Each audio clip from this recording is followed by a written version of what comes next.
The sun rose lazily over the village of humans, painting the red clay walls and thatched roofs in golden light. Birds chirped in the mango trees, and the scent of dew-soaked earth filled the air. In a quiet mud brick compound on the edge of the village lived an old woman named Mama Neka, known for her wisdom, strange stories, and the mysterious necklace she always wore. Her granddaughter, Adana, was her only companion, a bright-eyed girl of 13, curious beyond her years. She often sat cross-legged on the mat beside her grandmother, pestering her with questions about spirits, dreams, and the stars. On one such morning, Mama Neka beckoned Adana inside the hut with a voice softer than usual. "My child," she whispered, "come. Sit by me." Adana obeyed, kneeling at her side. Mama Neka held up a small calabash tied with a red string. She opened it, revealing an aged necklace, made of bronze and beads, with a small pendant shaped like an eye. "This," she said, placing the necklace in Adana's hands, "has been in our family for generations. Not just a jewel, it is the necklace of truth." Adana's eyes widened. "It's beautiful, Mama, more than beautiful," her grandmother said, coughing slightly. "It protects the wearer. It will help you live with honesty. But beware," she paused, her gaze growing stern. "If you lie while wearing it, it will expose your heart to the world. The truth will find you, and it will not hide you." Adana frowned. "How can a necklace do that?" Mama Neka smiled weakly. "Some truths live in our spirit, others in the things we inherit. This necklace does not like lies. Never lie while wearing it. Never use it to deceive. If you do," she didn't finish. Instead, she tied it gently around Adana's neck. The pendant was surprisingly warm. "Promise me, Adana," she said, her wrinkled fingers trembling. "Promise me you will wear it with truth." "I promise," Adana replied softly. Later that night, Mama Neka's breathing slowed. Before the moon reached the center of the sky, she passed away in her sleep. Adana cried until the rooster crowed. But even through her grief, she didn't remove the necklace. Something in her spirit told her it was more than just a family heirloom, it was a calling. 10 years later, Adana stood before a camera in a dazzling studio in Lagos. The room buzzed with lights, mics, and assistants. She adjusted her blazer, brushed her braids over her shoulder, and waited for the signal. A red light blinked. "Good evening, Nigeria," she said smoothly, her voice calm but commanding. "Tonight on Truth Unveiled, we bring you a story that has shaken the nation." Behind her, photos of a corrupt senator filled the screen. Adana launched into a bold exposé, reading from reports, asking tough questions, and fearlessly calling out lies. As always, the necklace lay around her neck. Still warm, still watching. Her show was the most watched truth-based program in the country. She had exposed drug lords, deceitful preachers, and fraudulent CEOs. Viewers admired her, enemies feared her. They called her the lioness of truth. But in private, Adana lived simply. No fancy cars, no bodyguards. Just her beliefs, and the weight of the necklace on her chest. She remembered Mama Neka's warning daily. The few times she tried to twist a story to protect someone, the pendant would burn lightly, as if reminding her, "We see you." So, she never lied. No matter how painful the truth. But destiny was preparing a test. One bigger than anything she had ever faced. One that would strike not from the outside world, but from her own bloodline.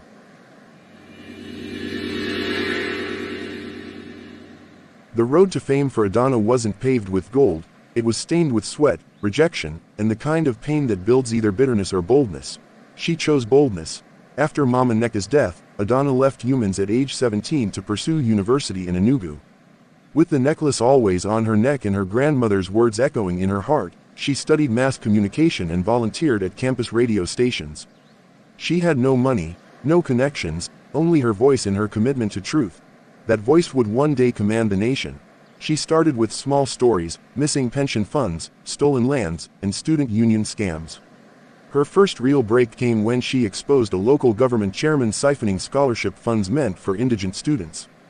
The footage went viral, and people began to notice her sharp instincts and sharp tongue.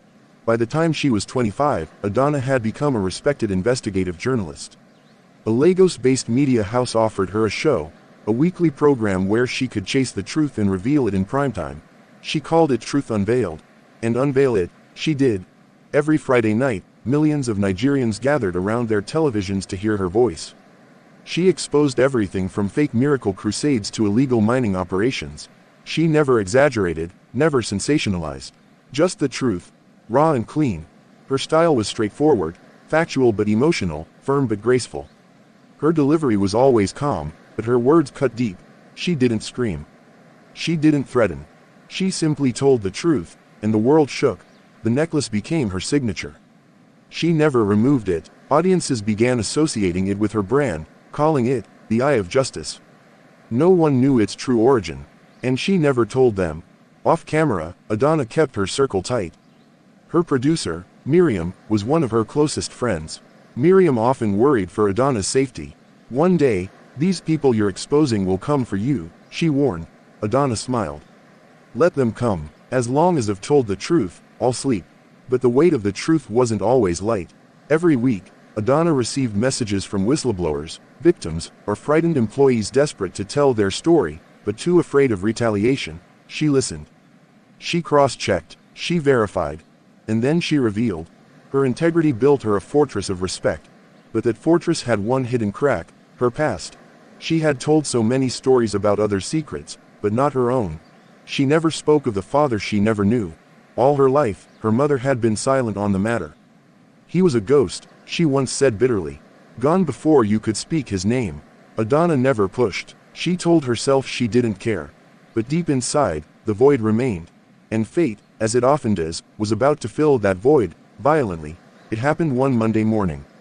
Adana was reviewing scripts in her office when an envelope was slipped under her door. There was no name, no sender, just one word on the front in shaky handwriting. Curious, she opened it.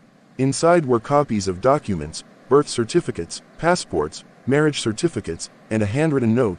Greater than, Adana, you must investigate this man. He is not who he claims to be. He has built a lie for 25 years. The nation deserves to know. At the bottom of the pile was a photograph, a politician. A well-known, highly respected figure running for governor in the upcoming elections. Honorable Clement Odogwu. Adana blinked. Her breath caught in her throat. The man in the picture had her eyes. She stared at the photo for a long time, her mind racing. The resemblance was undeniable. Nose, cheekbones, even the angle of his jaw, mirror images of her own. She called Miriam into the room. Please, verify these documents quietly. Don't tell anyone. Miriam looked concerned but nodded. The next day, the team returned with confirmation. The documents were real. Clement Odogwu had married a European woman 30 years ago under a different name. But 10 years before that, he had fathered a child with a woman from humans, then vanished without a trace. Adana's blood ran cold. This wasn't just another exposé. This was her life.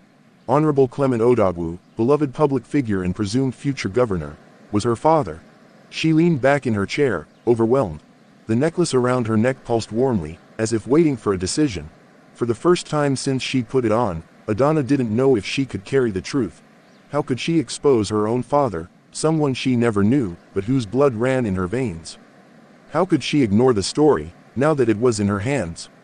The necklace didn't ask questions. It only expected truth. The office was quiet long after the team had left for the day. Adana sat alone, the city lights flickering beyond the window. The folder of documents lay open on her desk, daring her to act. She stared at the photo again, Clement Odogwu smiling, waving at a crowd, wrapped in political banners that screamed, "Hope for tomorrow." Yet behind that confident grin was the man who had abandoned her mother in humans before Adana had even learned to speak. She had spent her whole life chasing other people's truths. But now, the necklace around her neck seemed to grow heavier, reminding her of the promise she had made. Never lie. Never hide. She took a deep breath and made a decision. The next day, she traveled to humans. Her mother, Nuakego, now older and quieter, was surprised to see her daughter unannounced. After the warm embraces and a hot plate of yam porridge, Adana brought out the photo. "Mama," she said quietly, placing the image on the table. "Is this him?" Her mother didn't answer at first. Her fingers trembled slightly as she picked up the picture. She didn't cry. She didn't scream. She simply nodded. "Yes," she said hoarsely. "That is your father." Adana exhaled slowly, feeling the truth sink deeper. "Why didn't you tell me? What would it have changed?" Her mother replied, "He left. He denied you. He denied me. He married a rich white woman and started a new life. But he's a public figure now. The world thinks he's a saint. Her mother chuckled bitterly. And that necklace you wear, what does it say? Adana looked down. The pendant was warm, not burning, not yet. Her mother rose slowly and walked to the doorway, staring into the compound where chickens pecked in the dust. I raised you alone, she said. And I did well. You have nothing to prove to him. I'm not doing this for him, Adana said softly. I'm doing this because people deserve the truth. Just like always. Her mother turned, eyes sharp. Even if the truth breaks your own name. That was the real question. Would she still be the lioness of truth if the truth shattered her peace? Back in Lagos, Adana returned to her office like a woman carrying a secret bomb. She gathered her closest producers for a confidential meeting. Miriam sat at the head of the table, frowning as she read the verified reports. This is a huge story, she said. If you break this on Friday, it could end his career. Possibly land him in prison for identity fraud. But Adana, you realize what this means for you, right? I do. Then why did it? Adana looked down at the necklace. Because I'm not just chasing stories. I'm obeying a calling. If I break my word once, I might never find it again. Miriam leaned in. Do you want to expose him anonymously? Keep your name out. No, Adana replied. That would be a lie by omission. The team fell silent. The countdown to Friday had begun. On Thursday night, Adana couldn't sleep. She rehearsed her words over and over, but none of them felt right. Should she speak as a daughter or as a journalist? Could she be both? At 2 a.m., she stood in front of her mirror and tried to say, "My father is a fraud." But the necklace flared with heat against her skin. Not pain, just warning. She flinched, touching the pendant. Then something strange happened. She heard Mama Nneka's voice in her head, as clear as the wind. Truth is not vengeance, Adana. It is light. Speak it not with hate, but with honor. Tears filled her eyes. She understood now. She didn't need to destroy Clement Odogwu. She needed to reveal the truth with grace. She needed to give him the opportunity to come forward, publicly, or in private. Friday evening. The set was quiet before the show. Makeup was done. The cameras were ready. Miriam gave her a nervous thumbs up. Adana adjusted the necklace one last time. The red light blinked on. She began. Good evening, Nigeria, she said, her voice steady. Tonight, I want to tell you a different kind of story. One I've never shared, one that does not just uncover injustice, but identity. She paused. For years, I have dedicated this program to the pursuit of truth. Tonight, I bring you a personal truth. Photos appeared on the screen, documents, faces, birth certificates, all carefully edited to avoid naming Clement directly. I discovered that a public figure, a man admired by many, has lived under a false identity for nearly 3 decades. And I discovered that this man is my biological father. The studio went still. I share this not to shame him, but to remind all of us that truth cannot be buried. That our past has a way of finding us. And that we, the people, deserve leaders who walk in honesty, not just charisma. She inhaled deeply. I will not name him, not tonight. But I have given him the opportunity to come forward, to speak the truth. Not just to me, but to you. Her voice broke slightly. I forgive him, but I cannot protect his secrets. Not when I wear this necklace. She held the pendant up. And not when I serve this nation with my voice. The broadcast ended. The world went silent for a moment. Then the internet exploded. Some praised her bravery. Others speculated. Some tried to guess who the man was. But one thing was clear. Adana had chosen truth over comfort, and it shook the nation. Meanwhile, in a quiet home in Abuja, Clement Odogwu sat frozen in front of his TV screen. His hands trembled. His past had caught up with him, not by a scandal, but by a daughter he could no longer deny. The next day, he called a press conference. Thank you for watching The Tales by Dan Sufia. Episode 2 is coming shortly. Stay tuned.